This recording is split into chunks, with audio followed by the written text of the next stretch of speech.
Olá, meu amigo, olá, minha amiga. Eu não disse que era rápido? Já voltamos com a segunda parte desta edição do Oficina do Direito, que está voando. Nossa convidada tem uma fluência tão boa, domina tão bem a matéria, que o tempo voa. Não fizemos nem um terço da minha programação e sequer percebi o tempo passando. E garanto que você em casa também está gostando, está acompanhando e, o que é melhor, está efetivamente tirando suas dúvidas acerca deste tão temido instituto que é o imposto de renda, o voraz leão. É um leão que é meio bravo, não é um leão que nem o Simbala do Rei Leão, não, todo bonzinho, todo bonitinho, mas que este ano, pelo menos no que tange as ferramentas para auxiliar o contribuinte na declaração, na correção da declaração, fazê-la de uma forma eficaz e correta, parece, segundo a informação da doutora Amélia, que realmente ele está ajudando. O programa deste ano está com muito recurso para que torne a sua declaração mais fácil, mais eficaz e assim, mais livre de erros, né? Menos passível de erros. Nós tentaremos abordar, olha, nosso produtor aqui, o Dauno, ele fez 20 perguntas. Eu ainda inseri mais 2. Pra vocês terem uma ideia, em casa nós só abordamos 6 aqui. Eu vou tentar dar uma corrida para não deixar nada fora, mas o que não for abordado aqui, por favor, envie e-mail que responderemos, tá ok? Amélia, você acredita que com essa correção na tabela, no ano que vem, haverá uma entrega menor, menos contribuintes estarão obrigados a entregar a declaração porque não estarão taxados, ficarão dentro do limite de isenção? Essa é a expectativa. Na realidade, essa expectativa também já existe para esse ano, porque uma das alterações também que aconteceu foi com relação à obrigatoriedade de quem está obrigado a declarar esse ano. Então, a partir de quem recebeu a partir de R$ 22.487,25 é que está obrigado, é uma das condições para obrigar a declarar. Mas essa tabela também sofreu uma majoração. Então, o que acontece? Na prática, um maior número de pessoas fica liberado da obrigatoriedade de entrega. Possivelmente, com os 4,5% ocorrerá a mesma situação. O ano que vem, muitas pessoas que este ano estavam obrigadas a declarar, o ano que vem deixarão de estar. Por óbvio, se ela mantiver o mesmo padrão, o mesmo salário, né, se não houver nenhuma alteração aí nos seus rendimentos como pessoa física. Se ela mantém esse mesmo padrão, possivelmente um menor número de pessoas, sim, vai ter a obrigatoriedade de declarar. Só para lembrar também, essa questão da obrigatoriedade de declarar é até oportuno, apesar de não estar no script, mas é interessante lembrar. Do jeito que o convidado quiser. A obrigação de declarar é para quem recebeu acima de 22.487. Não significa que você não possa declarar, por exemplo, porque apesar de ter um rendimento inferior, digamos lá, você recebeu R$20 mil no ano, mas a sua fonte pagadora fez uma retenção na fonte, porque você pode, por exemplo, ter recebido esse valor em 3 meses de trabalho, e aí quando se aplicou a tabela, você foi tributado. Então, você recebeu abaixo de 22.487, mas qual é a forma de restituir esse valor que te foi retido? Porque na realidade você tem o direito a essa restituição, é entregando a declaração. Então, apesar de não estar obrigado, você deve entregá-la para fazer jus aí à tua restituição devida. Então, esse exemplo que você deu foi formidável. A pessoa ganhou menos do que 22 e os quebradinhos que você coloca. Ganhou 20 mil em 3 meses. Isso. A única forma de obtenção da restituição é declarando. É declarando. Se não declarar, não restitui. Não restitui porque não há um pedido de restituição desse tipo. Existem outras restituições junto à Receita Federal. Mas esta restituição decorrente do imposto de renda na fonte, a única forma de obtê-la é através da declaração de ajuste. Então, a pessoa deve entregar, sim, essa declaração e através dela já vai obter a sua restituição. Como você mesma colocou, muito oportuna a lembrança, a colocação. Para reaver o valor pago, não é? Muita gente desconhecia isso, inclusive eu. Não sabia dessa. Vamos tratar da Instrução Normativa 1127 de fevereiro de 2011, saiu em tudo que é jornal aí avisando, e que realmente veio, no meu modo de ver, corrigir uma grande injustiça. Você em casa, para entender, o segurado do INSS é um exemplo, isso envolve outras coisas, envolve verba trabalhista também, que recebia um valor do INSS atrasado, deu entrada no benefício, arrastou-se o processo aqui em primeira instância administrativa 6 meses, estou sendo otimista, hein? entrou com recurso, 3 anos para responder na junta de recursos, perdeu, levou para o conselho. Quando efetivamente sai o benefício, 4 anos depois, o que o INSS fazia? Pagava todo esse atrasado, porém taxava na fonte o imposto de renda. Agora, com essa nova instrução normativa que é decorrente de uma lei que, por seu turno, é oriunda de uma MP, a Amélia vai explicar melhor, não ocorrerá mais assim. Todo o valor que você receber será diluído nos meses a que ele se refere. 4 anos, um exemplo, você recebeu 48 mil, na verdade 52 mil, com 4/13º, né? Você recebeu 52 mil, por causa de 4 anos de espera, tem que diluir mês a mês para ver se você está isento ou, se não estiver isento, em que alíquota você se encaixa. Isso, no meu entender, é benéfico, corrige uma grande impropriedade que a própria administração cometia com o segurado. Amélia, explica melhor. Primeiro, nos exponha a sua posição, se você também pensa assim, se veio para corrigir uma injustiça, e segundo, como que efetivamente vai funcionar isso. Exatamente, na minha opinião realmente veio para corrigir uma injustiça, porque o contribuinte aí, na realidade, ele acabava sendo apenado 2 vezes. Além de não ter recebido lá as suas diferenças salariais na época oportuna, no momento que as recebia, como você bem colocou, normalmente bastante tempo depois, quando o processo todo transitava na justiça e aí ele obtinha a procedência, ele era taxado no imposto de renda e normalmente por uma alíquota alta, porque como é que funcionava antes? O valor que o contribuinte recebia, enquadrava-se esse valor na tabela mensal, na tabela de ajuste, e é como se aquele valor fosse aplicado como um único salário naquele mês. Como se ele ganhasse 52 mil, no exemplo, num único mês. 52 mil num único mês. O que acontecia? Nesse caso pontual, ele seria taxado em 27,5% de imposto de renda. Então, essa prática, na realidade, eu concordo sim que apenava o contribuinte duplamente. Ele demorou todo o tempo para receber os salários, as diferenças salariais em atraso, e além disso, ele era tributado aí no momento do recebimento desses valores. Essa lei, ela iniciou com uma medida provisória em julho de 2010, converteu-se em lei no mês de dezembro de 2010, e a Receita Federal, e aí eu entendo também que muito acertadamente, na instrução normativa, entendeu em fazê-la, atribuir essa nova forma de tributação a partir do mês de janeiro de 2010. E por que isso? Porque, na realidade, quando nós tratamos agora da declaração de ajuste, nós vamos tratar daqueles rendimentos recebidos durante todo o exercício de 2010. Certo. Como a lei aí veio no meio do ano, seria uma mudança de tributação no meio do ano, que só causaria confusão.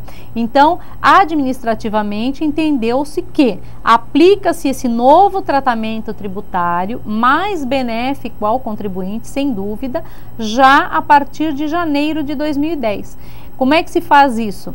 Você recebe, por exemplo, hoje você recebe 100 mil reais decorrente de uma ação trabalhista aí que discutiu diferenças salariais de 100 meses. É muito importante o período que essas diferenças salariais estão sendo cobradas. Então, nesse nosso exemplo aqui, você está discutindo aí por 100 meses, por exemplo, cobrando do governo, da Previdência Social, enfim, do seu órgão pagador, sem competências com diferenças salariais. Ganhou isso na justiça.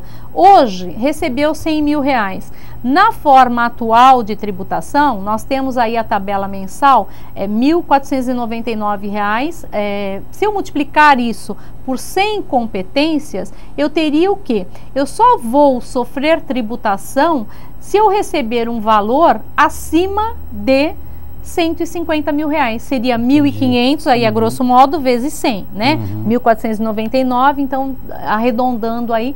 Ou seja, mesmo tendo recebido uma vultosa quantia, e no caso 100 mil reais, você não vai ter tributação. Por quê? Porque na realidade foi esse procedimento que nós utilizamos. Nós distribuímos esse valor ao longo de 100 competências. Então, essa grande mudança, ela já está incorporada à declaração de ajuste deste ano. Qual campo que o pessoal tem que procurar? Na realidade, criou-se uma nova ficha, é um campo da declaração específico para tratar desse assunto. É o nome, a sigla lá, RRA, é Rendimentos Recebidos Acumuladamente. Quando você abrir a declaração, você vai ver esse campo. E o que o programa faz na realidade? Tudo isso que nós acabamos de falar aqui, o programa vai te pedir como informação. Ou seja, ele vai te perguntar efetivamente esses dados que ele precisa para fazer essa conta. Então, ele vai te perguntar qual o valor recebido, qual a data que você recebeu, e ela deve ser posterior a janeiro de 2010, né? E qual a quantidade de meses, qual a quantidade de competências que se discutiu naquele processo judicial que deu origem a esse recebimento. De posse desses dados, o programa vai fazer a conta de quanto seria o imposto devido aí nesse caso. Faz a conta do que é imposto devido e uma outra informação que ele te pede. Quanto foi retido de você antecipadamente na fonte? Então, se desse valor que seria devido hoje, no caso aqui, não teria imposto devido, no exemplo que nós acabamos de utilizar, salvo se eu tivesse recebido um valor acima de 150 mil. Mas aí, aqui no caso eu teria uma isenção. Caso eu tenha ocorrido lá alguma retenção na fonte, eu vou ter a devolução desse valor em forma de restituição. Então, na própria declaração de ajuste, você vai conseguir fazer todas as coisas. Declarar, ter o cálculo do imposto correto, se ele existir, e se ele não existir, também obter a declaração, a restituição desse valor que indevidamente tenha sido retido lá na fonte. Perfeito. Não sei se fui clara, Bastante. mas é bem específico e por isso foi criada uma ficha específica para essa situação dentro do imposto de renda deste ano. Está muito bem explicado, Amélia. Melhor impossível. Tá bom. Antes de partirmos para a próxima pergunta, eu preciso fazer um lobby pelos advogados, até pela sobrevivência da classe, né? Apresento TV, agora eu tive a honra de vir comentar aqui, nesta TV, o programa esportivo, comentar a rodada da última semana, mas na verdade eu sou advogado, então eu tenho que dar um toque para a classe e para o trabalhador que está em casa. Eu vou te fazer uma pergunta que eu já sei a resposta porque eu perguntei antes, e com a sua deixa que eu alerto o pessoal. A Receita reconheceu, então, que estava errada essa forma de taxação bruta. Recebeu 100 mil de um processo que durou 10 anos, taxa os 100 mil. Retroage a janeiro de 2010. Períodos anteriores a isso, a Receita administrativamente não está aceitando o pedido de restituição. Não vai tratar porque nós não temos lei que dê o amparo. Então, administrativamente, somos vinculados, né, à existência da lei. Hoje se adota esse novo critério, por quê? Porque existiu a lei que nos dá esse amparo para poder assim decidir. Então, assim, a partir de janeiro de 2010, você vai obter a restituição administrativamente. Em períodos anteriores, com certeza, administrativamente não. E, na verdade, a Receita até já teve uma interpretação benéfica, porque retroagiu de julho a janeiro, né? Sim, para facilitar aí a declaração de ajuste anual. O próprio ajuste, porque senão ia ser uma baderna. Com certeza. Quem está em casa e recebeu uma taxação, seja num processo trabalhista, discutiu 10 anos num processo trabalhista, recebeu uma vultosa quantia, seja previdenciário, e teve taxação de imposto de renda anterior a janeiro de 2010, pode buscar na justiça a devolução desse valor que foi taxado.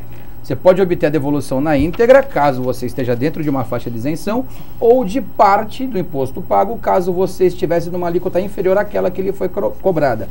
E o alerta aos colegas é o seguinte: existe no Superior Tribunal de Justiça uma tese muito bem consolidada que quando a administração reconhece um erro, não há prescrição. A administração, através do reconhecimento, está renunciando ao prazo prescricional.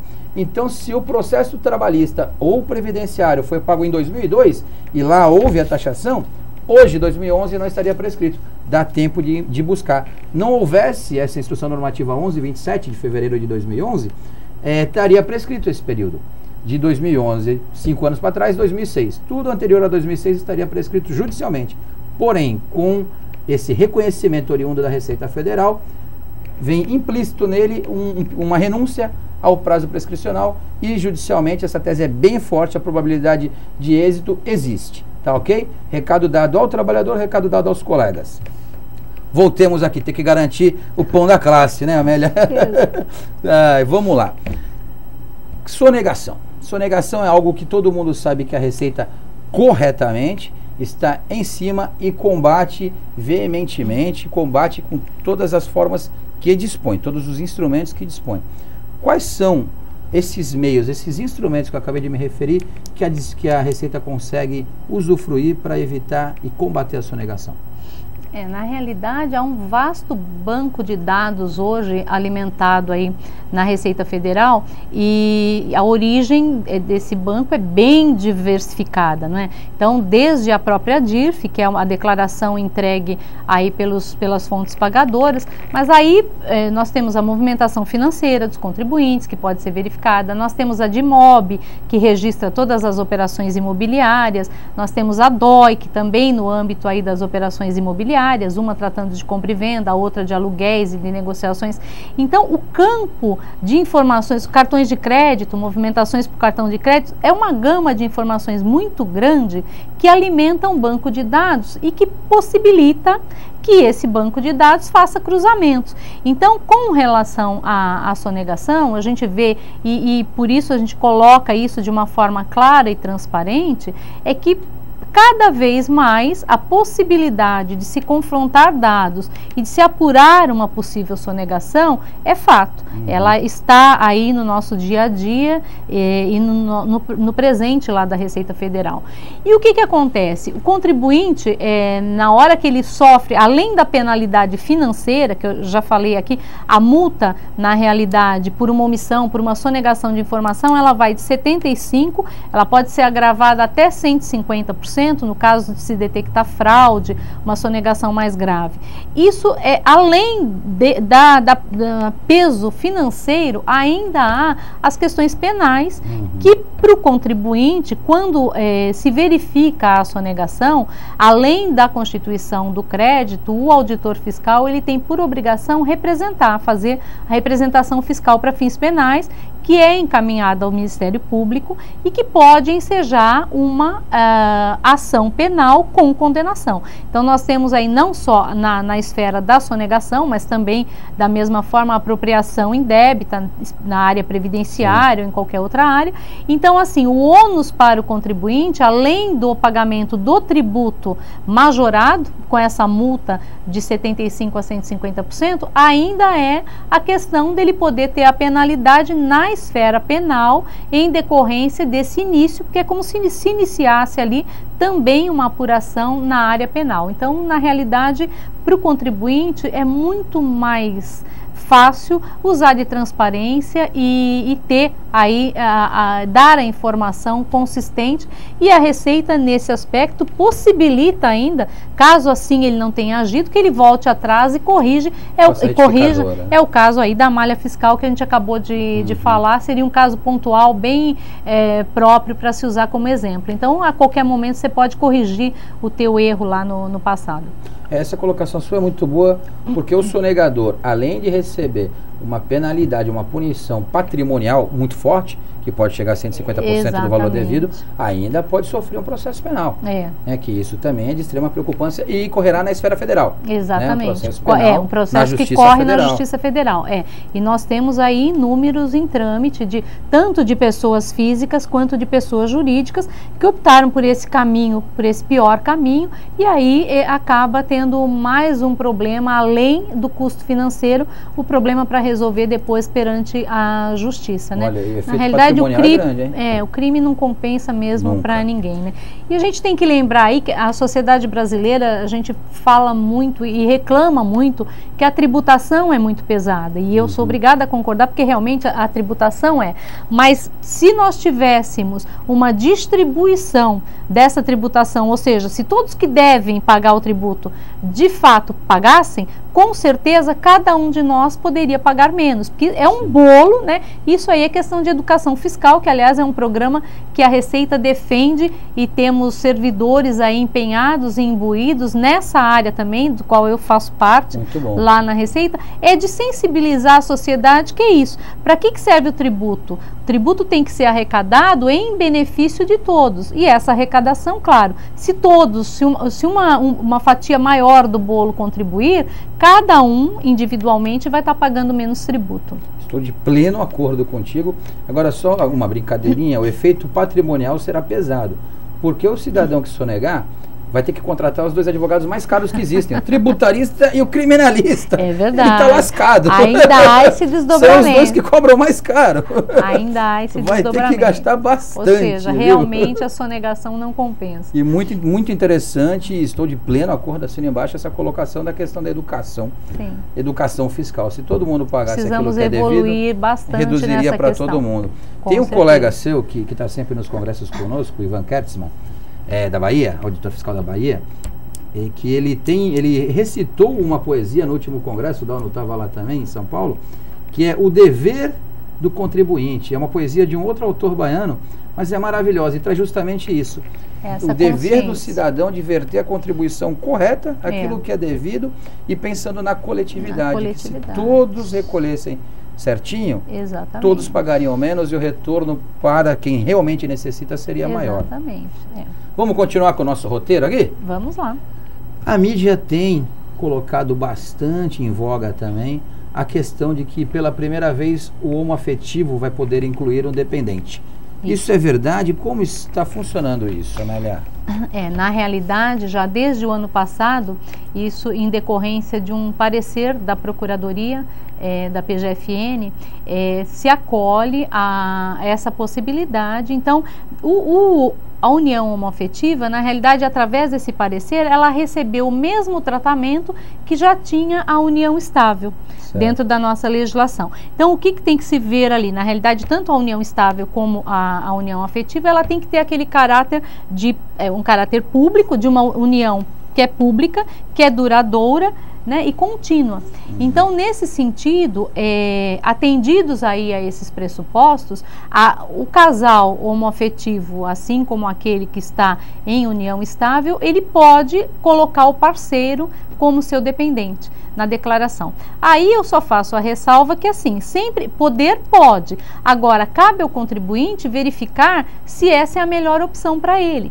Porque se esse parceiro homoafetivo ou companheiro na união estável tiver rendimentos, eu sugiro e até oriento que a pessoa, antes de fazer a declaração conjunta, verifique se essa é a melhor possibilidade. Simule fazendo conjuntamente e fazendo separadamente para ver qual é a que lhe vai trazer mais benefício, ou seja, de que qual delas possibilita o menor pagamento de tributo, que na realidade é o que o contribuinte vai estar buscando. Se esse companheiro ou, no caso da união homoafetiva, o outro lado tiver rendimento, por vezes não valerá a pena inseri-lo como dependente na declaração. Precisa fazer a continha mesmo do caso pontual. Perfeito.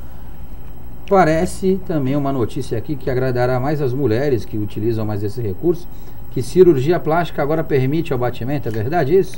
Cirurgia plástica, havia questionamentos, administrativamente ela não era aceita, mas hoje ela é aceita, é claro, que desde que você tenha, por exemplo, uma prótese, faça parte de um recibo hospitalar ou um recibo médico, né? Não a compra, a aquisição daquele bem individualizado, não.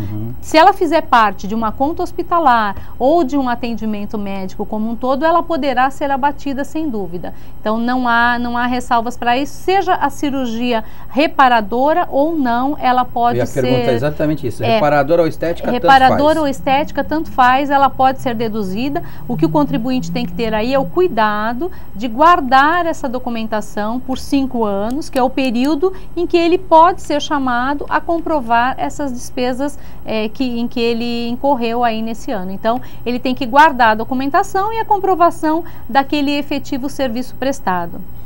Amélia, o maior de 65 anos ele tem algum tipo de isenção, de redução no tributo? Tem. O maior de 65 anos, ele é isento mensalmente lá na tabela até R$ 1.499, ele também tem essa isenção. O que vale a pena lembrar aí é o seguinte, às vezes ele é aposentado por 2 regimes. Ele pode ter uma aposentadoria, por exemplo, como servidor público e como seletista, né? E aí a isenção, ela é única, ou seja, ele pode até em uma fonte, e as fontes pagadoras, no caso, vão tratar isoladamente. Ele é aposentado com mais de 65 anos, então vamos pegar lá no caso o INSS, por exemplo, vai lhe conceder a isenção. No estado, o SPPrev, se não me fala, que é o órgão pagador, vai lhe conceder a isenção. Né?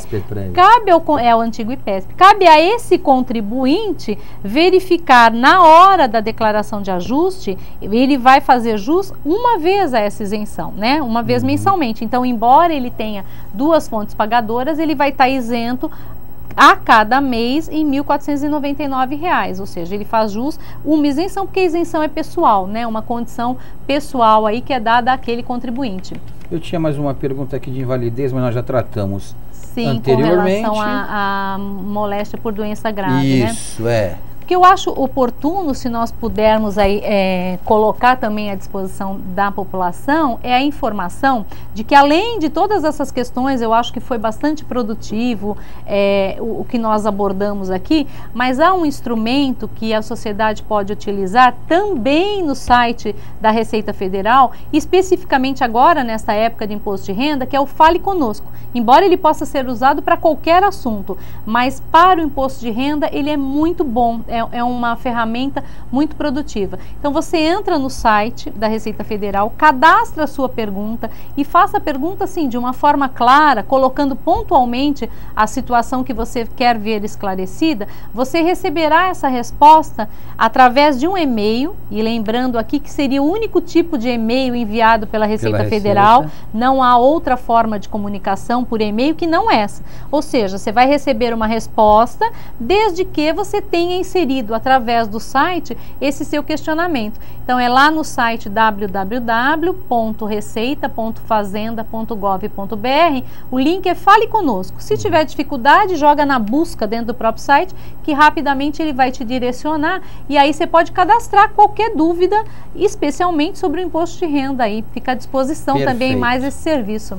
Amélia, antes de te conceder alguns segundos, porque já estouramos para as suas considerações finais, tem uma perguntinha que sobrou aqui para você responder rapidamente.